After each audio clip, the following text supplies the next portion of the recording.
अब है organic farming principle. Organic farming के मतलब होता क्या है? प्रिंसिपल मतलब सिद्धांत। बेसिकली किसी भी चीज को करने से पहले हम सिद्धांत बनाते हैं कि इस उद्देश्य से अपन काम करेंगे, उसको बोलते हैं प्रिंसिपल। ठीक है, तो ऑर्गेनिक फार्मिंग क्या है? जहाँ कंप्लीटली रूप से केमिकल फ्री खेती करना। ठीक है, जहाँ जहाँ कंप्लीटली कंप्लीटली रूप से केमिकल फ्री मतलब केमिकल का बिना यूज किए केमिकल फ्री खेती करना उसे ऑर्गेनिक फार्मिंग कहते हैं। उसे ऑर्गेनिक फार्मिंग कहते हैं। ठीक, ऑर्गेनिक फार्मिंग। साथ ही साथ यह होलिस्टिक अप्रोच रहना चाहिए। ऐसा नहीं है कि कहीं अगर बीमारी लग गए तो थोड़ा बहुत डाल दे। होलिस्टिक अप्रोच के मतलब क्या है? ऑर्गेनिक फार्मिंग किसी भी खेत को अगर ऑर्गेनिक सर्टिफाई करना है तो पसीना छूट जाता है। मतलब मेरे कहने का मतलब है कि इतना आसान नहीं है जितना अपन सोचते हैं केमिकल फ्री करने का। भाई 5 साल तो ट्रायल में रहते हैं। और ऑर्गेनिक फार्मिंग का अगर तुम्हारे खेत को सर्टिफाई करना है तो कंडीशन ये है कि तुम्हारा खेत 5 साल तक किसी भी सिंथेटिक फर्टिलाइजर मतलब जो आर्टिफिशियली रूप से केमिकल वाला जो बनाए हैं उसका यूजेस नहीं रहना चाहिए। ऑर्गेनिक फार्मिंग में ये बड़ा कॉन्सेप्ट है। तो ऑर्गेनिक फार्मिंग का मतलब मेरा क्या है? मेरे कहने का मतलब ये है, सिंपल से भाषा में मैं अगर बताऊं तो जहाँ कंप्लीटली रूप से केमिकल जो फर्टिलाइजर अपन यूज करते हैं, कोई भी चीज हो, केमिकल दवा हो, फर्टिलाइजर हो, चाहे किसी भी चीज हो, तो केमिकल फ्री रूप से खेती करना मतलब केमिकल का यूज नहीं करना है, तो उसी को बोलते हैं ऑर्गेनिक फार्मिंग। ठीक है, तो बेसिकली यह होलिस्टिक अप्रोच का होता है। यह होलिस्टिक अप्रोच रहता है। होलिस्टिक अप्रोच के मतलब क्या है? होलिस्टिक अप्रोच के मतलब होता है कि सारी चीजें से सर्व सुविधापूर्ण युक्त चीज रहता है। भाई इन्वायरमेंटल को भी इफेक्ट नहीं पड़ेगा, स्वास्थ्य को भी नहीं पड़ेगा, साथ साथ किसी भी चीज, किसी भी जीव जंतु और किसी भी बॉडी को इफेक्ट ना पड़े, साथ ही साथ पर्यावरण का मैनेजेबल भाव उत्पन्न हो। तो ये सारी बातों को बोलते हैं होलिस्टिक अप्रोच। ठीक है, तो हमारा ऑर्गेनिक फार्मिंग का जो कॉन्सेप्ट है ये होलिस्टिक अप्रोच पे है। ठीक है, और ऑर्गेनिक फार्मिंग का मतलब होता है बेसिकली कंप्लीटली रूप से केमिकल फ्री खेती करना, उसको बोलते हैं ऑर्गेनिक। अब मैं सर्टिफाई यहाँ कैसे करता है मैं नहीं बताऊंगा, वो बड़ा बड़ा चर्चेबल मुद्दा है और समझना भी चाहिए हर किसी को। एग्रीकल्चर स्टूडेंट को तो समझना ही चाहिए। मैं तो जानता हूँ, बाकी लोग को भी समझना चाहिए, बाकी मैं यहाँ बात नहीं करूंगा वो सब चीज के बारे में। अब बेसिकली इसका जो प्रिंसिपल है, प्रिंसिपल प्रिंसिपल मतलब होता है हेड मास्टर वाला प्रिंसिपल नहीं, सिद्धांत। क्या चीज का सिद्धांत? ऑर्गेनिक फार्मिंग का। ऑर्गेनिक फार्मिंग OH लिख दियो ना, ऑर्गेनिक फार्मिंग का। तो इसका बेसिकली 4 प्रिंसिपल मुख्यतः माने जाते हैं। 4 मुख्यतः है। अगर कहीं और तुम अगर कहीं में पढ़ रहे हो तो बात की बात है, बाकी चारों प्रिंसिपल बेसिकली जितना होलिस्टिक अप्रोच है ऑर्गेनिक फार्मिंग करने पर हमको जो जो सिद्धांत हम रखते हैं तो चारों प्रिंसिपल में कवर हो जाता है। बेसिकली कहने का प्रिंसिपल का मतलब यही है, जो मैं 4 छोटे छोटे शब्द बताऊंगा, चारों चीजों में सारी चीज समाहित है। कैसे समाहित है एक एक को पॉइंट में मैं डिस्क्राइब करूंगा, सोच के लिखना तुमको है, मैं तुम्हारा माइंड खोल देता हूँ पेपर के लिए। ठीक, तो प्रिंसिपल के मतलब सिद्धांत, ये जान लो। ठीक, तो फर्स्ट सिद्धांत है केयर। केयर केयर मतलब देख रेख। ठीक, सबसे पहले है देख रेख ऐसी बनाना है वहां, ये दुनियादारी जो लिखा है मैं कंपोनेंट भी बताऊंगा ऑर्गेनिक फार्मिंग का, जो तुम बुक में पढ़े हो मैं वो भी दिखाऊंगा अभी, टेंशन मत लो। फिर सोचो कि ये क्या क्या क्या दिखाएंगे। दूसरा है ऑर्गेनिक फार्मिंग का सेकंड प्रिंसिपल आता है, बेसिकली सेकंड प्रिंसिपल आता है इकोलॉजी। देख तुम पूरा लिखना, principle of organic farming care, principle of organic farming ecology. Ecology LOGY। ठीक, इकोलॉजी ऐसे लिखना है।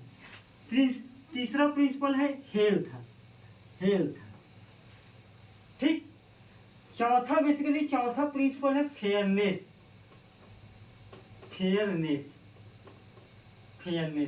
हेल्थ मतलब स्वास्थ्य, हेल्थ मतलब स्वास्थ्य।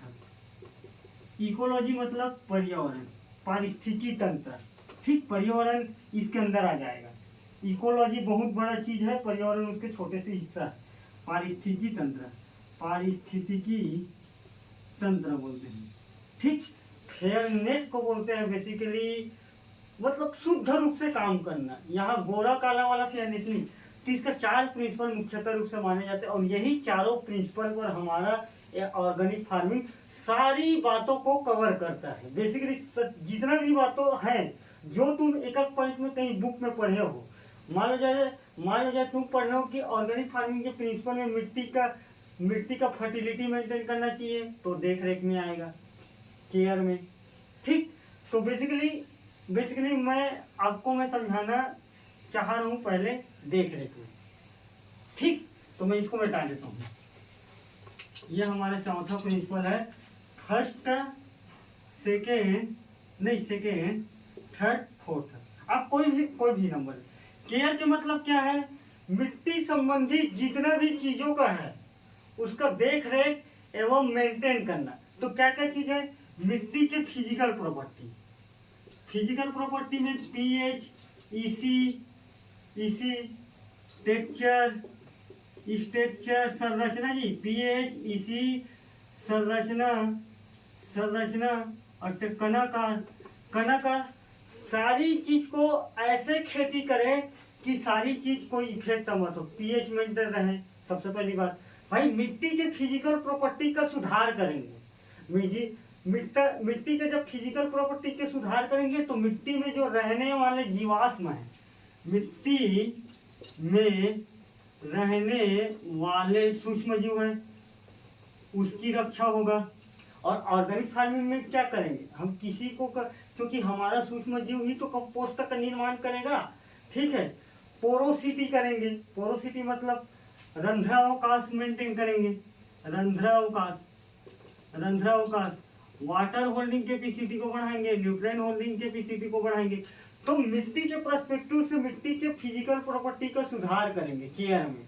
मिट्टी में केमिकल फ्री नहीं करना है हमको, जो रिसोर्सेस है उसी पे हमको लेकर बात करना है। तो सबसे पहले फिजिकल प्रॉपर्टी सुधार करेंगे। फिजिकल प्रॉपर्टी में पीएच, ईसी, वीसी सारी चीज की बातों को ध्यान में रखकर इसको सुधार करते हैं, और हमने केमिकल का प्रयोग नहीं करते। सेकंड है मिट्टी में रहने वाले जीवाश्म जीवों को हम केमिकल का प्रयोग करके मारते नहीं है, हम ऑर्गेनिक खेती करते हैं, ताकि और ऑर्गेनिक को वो खा के और पूरा डिकम्पोज के रूप में और निकाले, और हमारा ऑर्गेनिक का कॉन्सेप्ट बढ़े। ठीक, तीसरा है रंध्रावकाश। भाई जब अगर किसी भी मिट्टी में रहने वाला जीव जंतु रहेगा तभी तो रंध्रावकाश बढ़ेगा, क्योंकि ऑर्गेनिक का निर्माण कौन कर रहे हैं? यही कर रहे हैं। सेकंड है वाटर होल्डिंग, न्यूट्रिएंट होल्डिंग बढ़ेगा। भाई हमारा मिट्टी फ्रीजेबल रहेगा तो सारी चीज बढ़ेगा। तो हमारी मिट्टी अगर बढ़ेगा तो देखना सारी चीज आ रहे हैं केयर में। तो केयर में क्या कर रहे हैं? देख रेख कर रहे हैं उसका, सारी चीज के बातों में देख रेख करेंगे तब तो ऑर्गेनिक बनेगा। सेकंड, ये पहला बात है। फिजिकल में आप कितना भी पॉइंट लिखो उससे कोई मतलब नहीं। सॉइल के जो इरोजन है, सॉइल इरोजन को क्या बोलते हैं? Soil erosion. ठीक, अंतःक्षरण, सॉइल क्षरण, मृदा क्षरण को रोकना। मृदा क्षरण को क्यों रोकेंगे? क्योंकि मिट्टी में रहने वाले जो न्यूट्रिएंट है वो घुल के चले जाएगा अगर मृदा क्षरण को नहीं रोकेंगे। ठीक, तो भाई मिट्टी के प्रॉपर्टी बढ़ेगा कि नहीं बढ़ेगा, इनहेंस होगा कि नहीं होगा? तो ये बेसिकली ये है।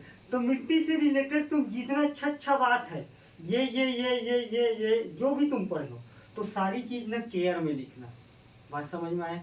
मिट्टी से रिलेटेड सारी चीज केयर। तो हमारा मिट्टी अब सुधर गया है ऑर्गेनिक के लिए। भाई तो फर्स्ट प्रिंसिपल होगा कि नहीं होगा? मिट्टी को सुधार रहे हैं कि नहीं होगा? सबसे बड़ी बात क्या है? वही मिट्टी में तो ऑर्गेनिक फार्मिंग करना है, तो मिट्टी को सुधार करने के लिए सारी केमिकल का हम लॉस नहीं करें, खुद से कर रहे हैं। ठीक है, तीसरा चीज क्या है? कार्बनिक खादों का प्रयोग करेंगे। ठीक, कार्बनिक खाद का प्रयोग करेंगे केयर में।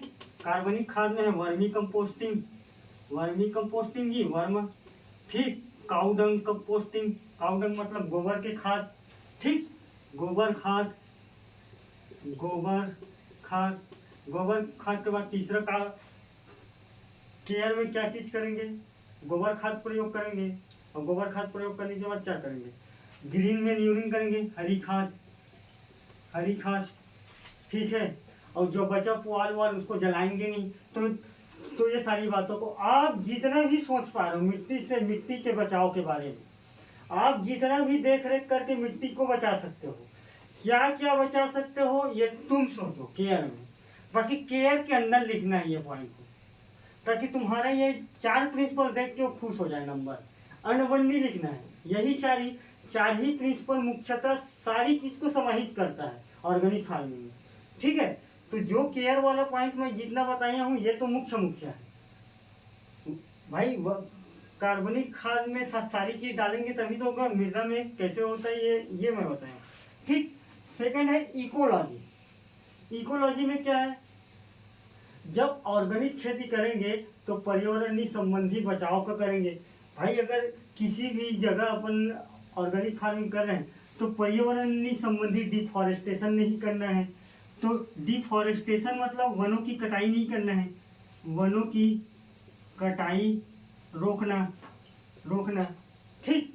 तभी तो डिफॉरेस्टेशन ना। तापमान का बचाव, क्योंकि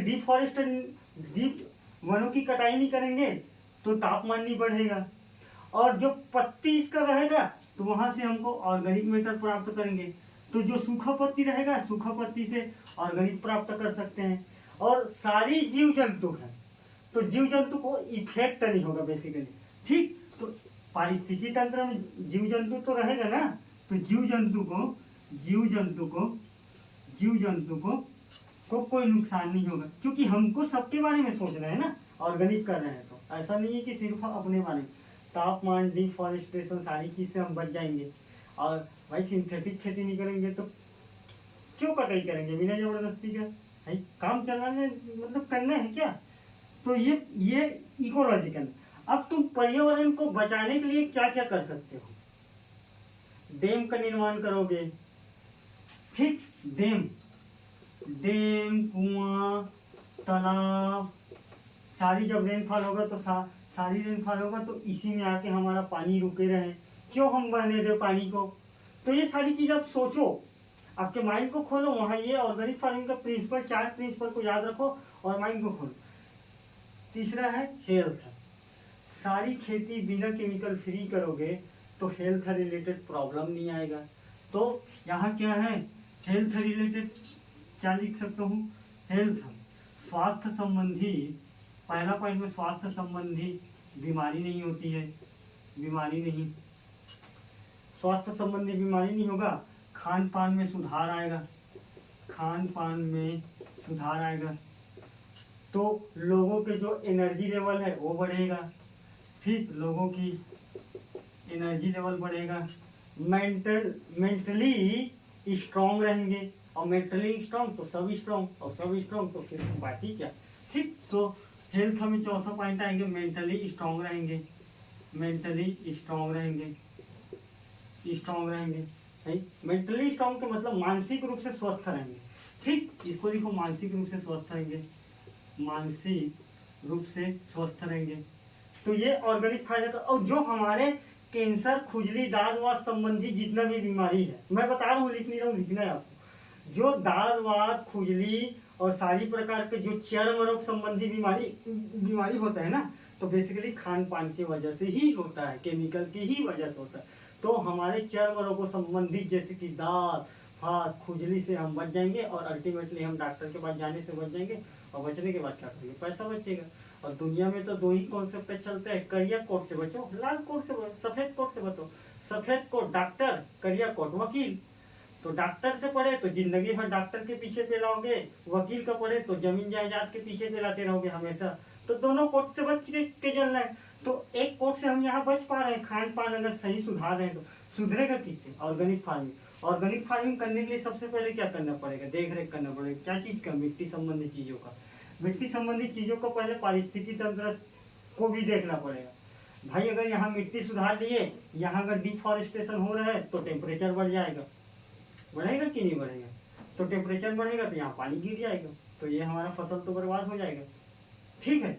सेकंड है फेयरनेस। फेयरनेस मतलब ये होता है कि बेसिकली प्रतिबद्धता के साथ करना है, खुशी के साथ अपना ऑर्गेनिक फार्मिंग को करना है। ये नहीं देखना है कि इस पर कलर कम आता है तो रेट कम मिलता है, वो तो खैर थोड़ा बहुत अब आपको मैनेज करना पड़ेगा, क्योंकि कलर तो हमेशा कहीं ना कहीं सिंथेटिक से थोड़ा कम ही आता है, ये मैं भी मानता हूँ और ये तुम भी मानते हो। दिखावट में, क्योंकि आज के डेट में दिखावट ही दिखावट है ना, तो दिखावट के चक्कर में जो फेयरनेस का जो कॉन्सेप्ट है वो हम ऑर्गेनिक फार्मिंग पर थोड़ा गिरे नजर आते हैं।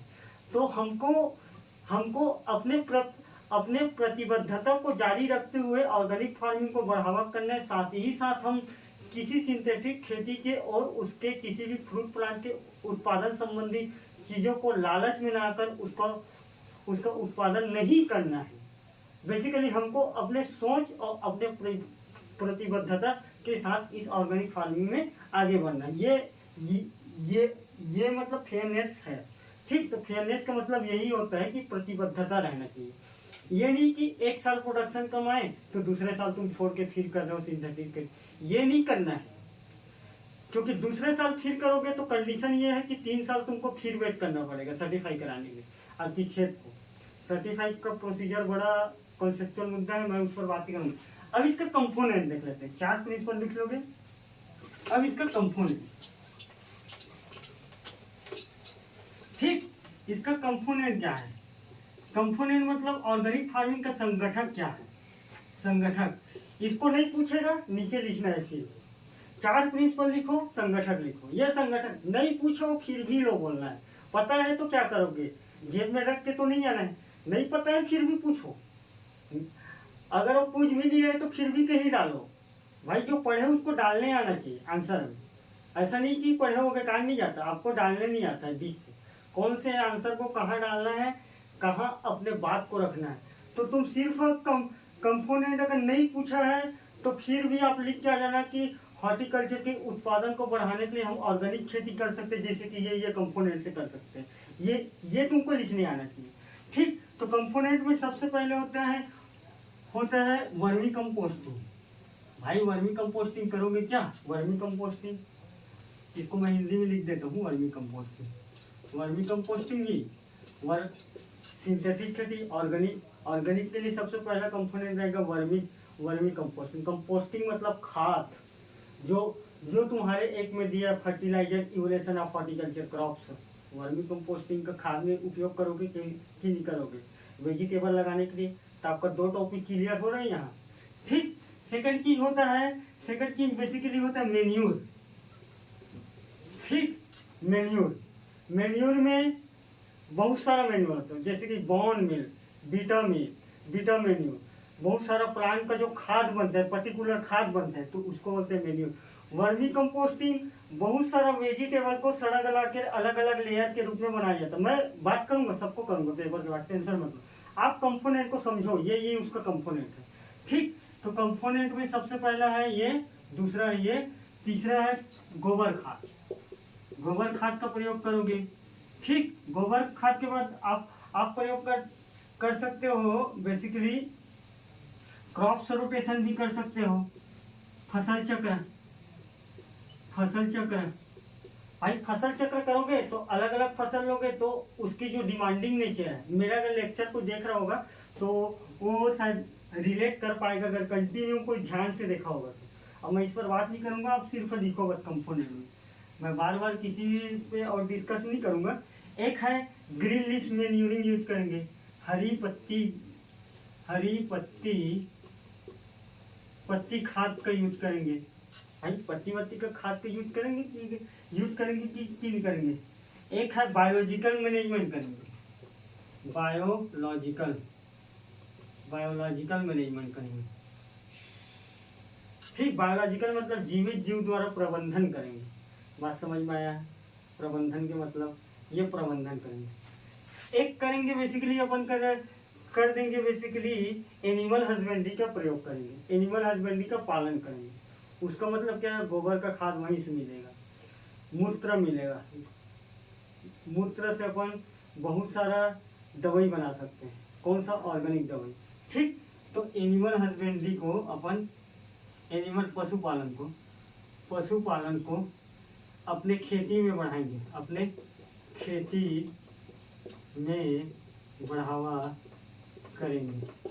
बात समझ में आया? तो ये 5-7 इसका कंपोनेंट है। कंपोनेंट मतलब संगठन। ऑर्गेनिक फार्मिंग अगर करेंगे तो क्या क्या रहना चाहिए। अब मैं आगे इसका नहीं जाऊंगा, नहीं तो मेरे को 2-3 घंटे लग जाएगा। बस बात ठीक।